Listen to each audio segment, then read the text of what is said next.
cakap jahat macam gitu, benci dengan Islam, apatah lagi yang ada dalam hati mereka lebih teruk lagi. Itu bahasa saya.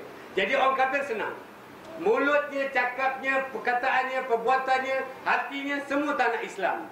Kalau orang yang Muslim dan mukmin, dia straightforward.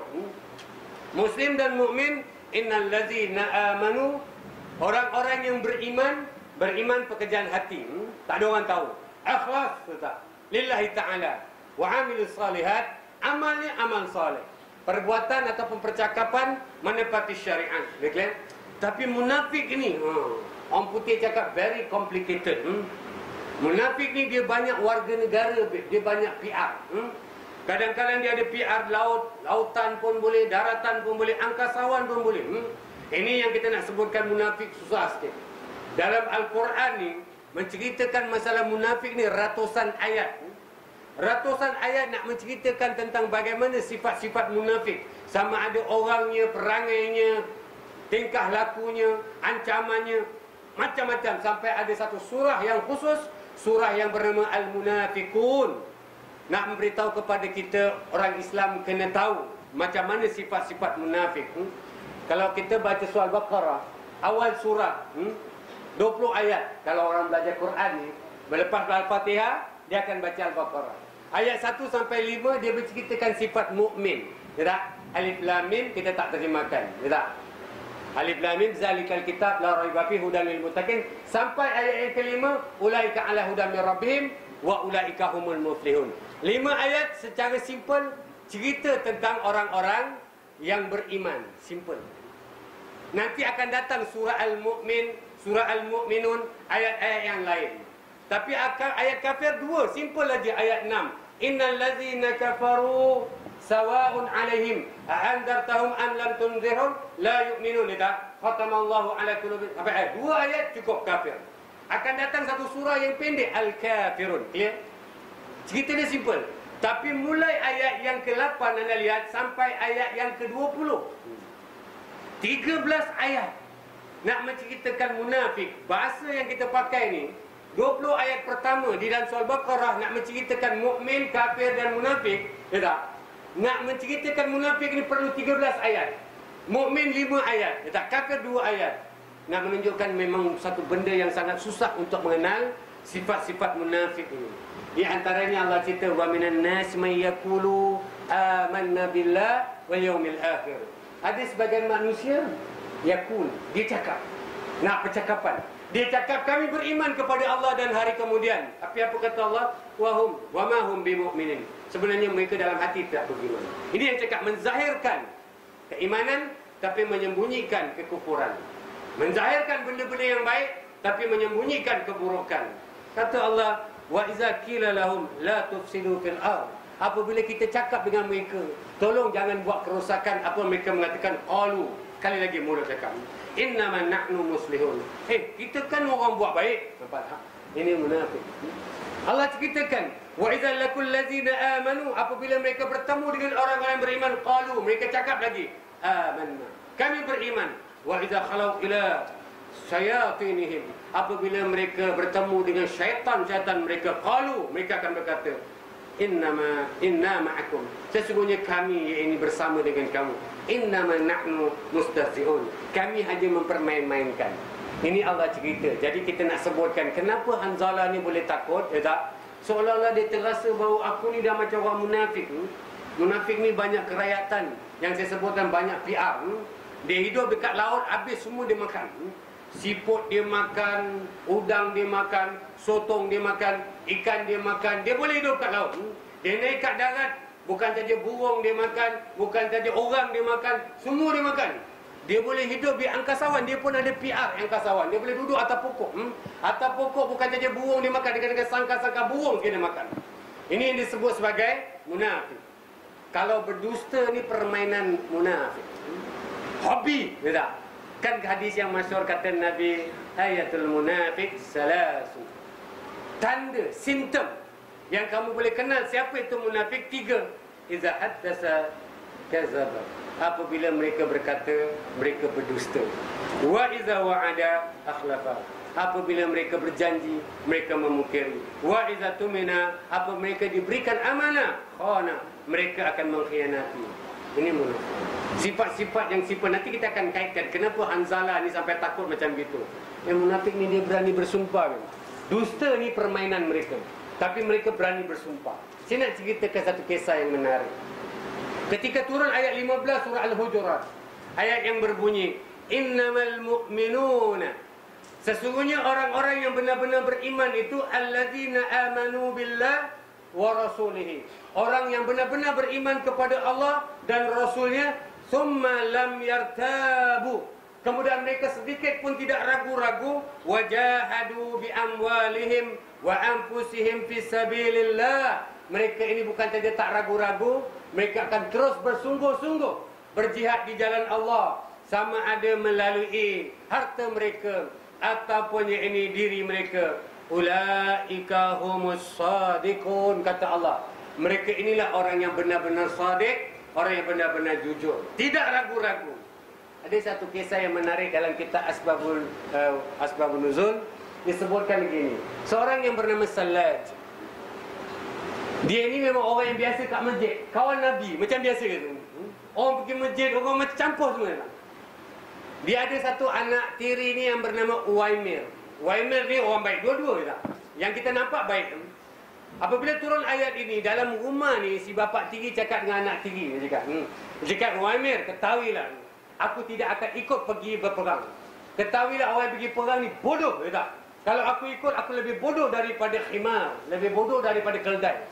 Si Uwaimir ni dengar terperanjat ni bapa tiri cakap macam gitu ya. Apa cerita ni pak, tak? Tiba-tiba bapa cakap macam gini, tak? Yalah, orang pergi perang ni mah bodoh nak mampu macam itu. Bahasa saya. Umar cakap, pak, kau cakap macam ni, saya bilang Nabi. Yalah. Kau bilanglah aku tak takut.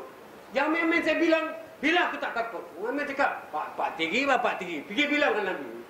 Dia pergi masjid jumpa dengan Nabi, dia beritahu, ya Rasulullah, aku pun tak faham, tapi ini aku dengar, kata, bahawa bapak tinggi aku si Salas, dia cakap, katanya, orang yang pergi perang ni bodoh dan dia tak akan pergi perang. Kalau dia pergi, dia lebih bodoh daripada khimar. Nabi tak percaya. Nabi cakap tak akanlah, ya tak.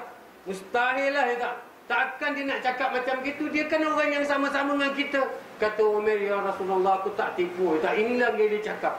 Nabi cakap, okey, kalau gitu tak apa. Nanti kalau aku jumpa dia, aku tanya. Kebetulan petang tu asar, mereka solat, ya. Bila solat, datang yang ini solat, ya tak. Amir pun ada, lepas solat dia dah tunggu ni. Ya, pasti Nabi tanya, mampus kau?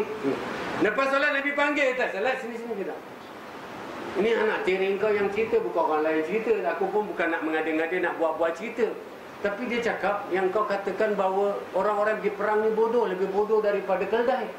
Dan kau tak akan pergi, tak? Dia cakap, siapa cakap? Wah, Amir, kata. Anak tiri kau ni cakap jadi kat depan ni, cakap. Penipulah, takkan saya nak cakap macam gitu, kata. Wallahi, dia. Demi Allah, saya tak akan cakap macam gitu. Ya. Nabi pun pening, panik, migraine. Siapa yang betul, ya tak?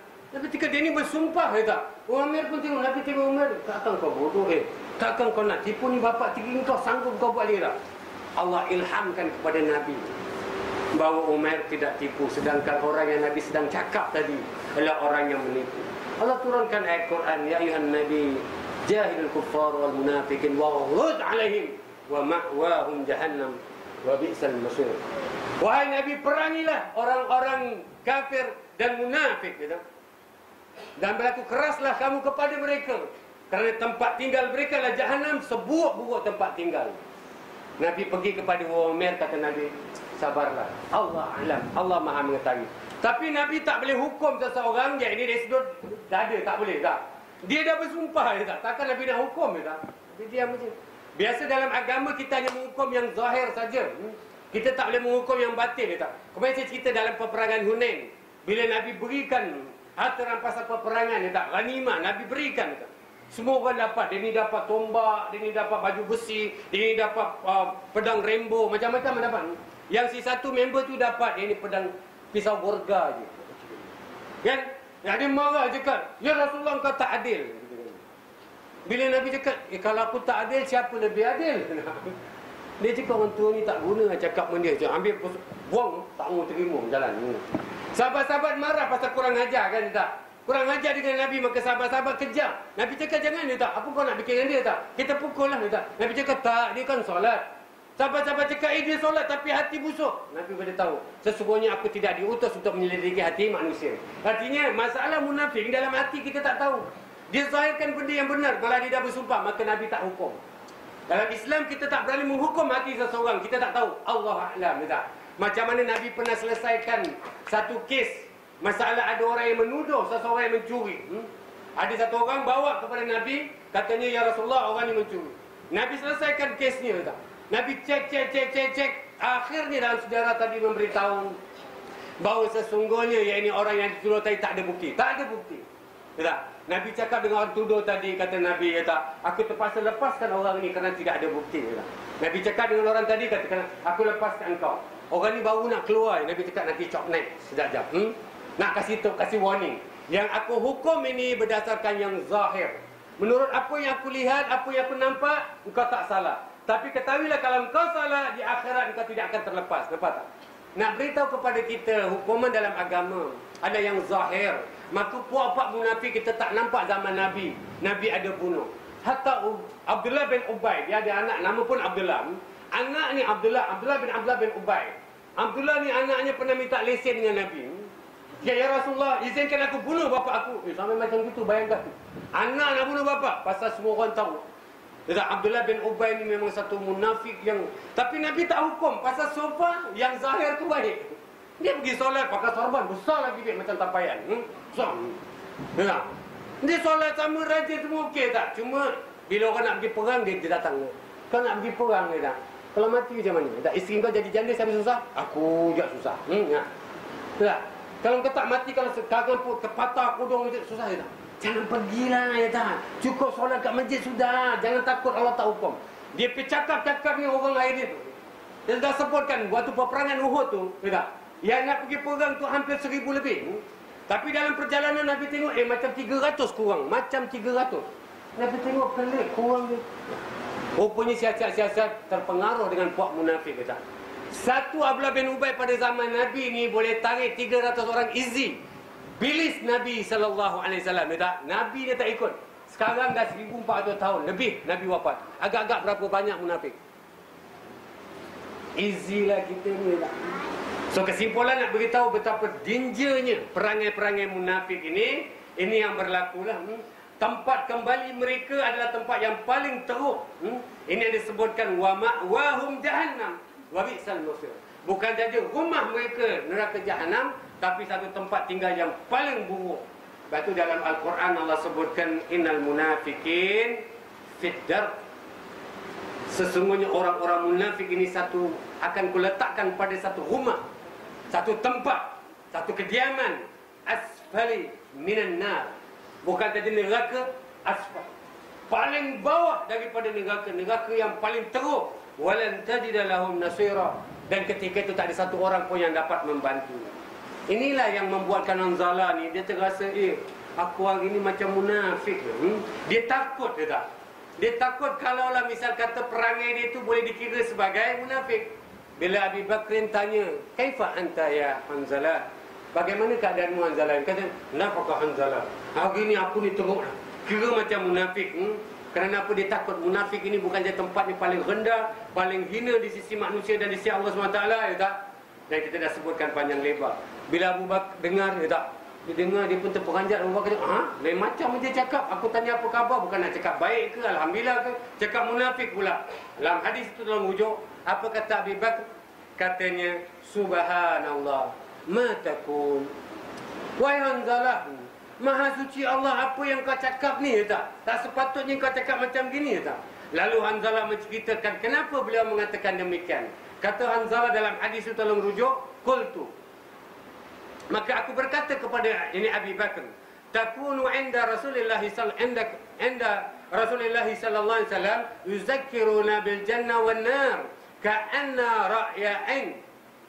Bahasa saya, kata ini Hanzalah, ya Abi Bakar, macam mana aku tak takut bila aku bersama-sama dengan Nabi dalam majlis Nabi. Nabi ceritakan, Nabi nasihatkan kepada kita tentang syurga dan neraka. Seolah-olah ketika itu, dalam majlis itu, aku ni rasa macam betul-betul syurga neraka depan mata aku. Kira macam aku betul-betul nak masuk syurga, betul-betul takut dengan neraka. Kira tak main-main lah macam gitu.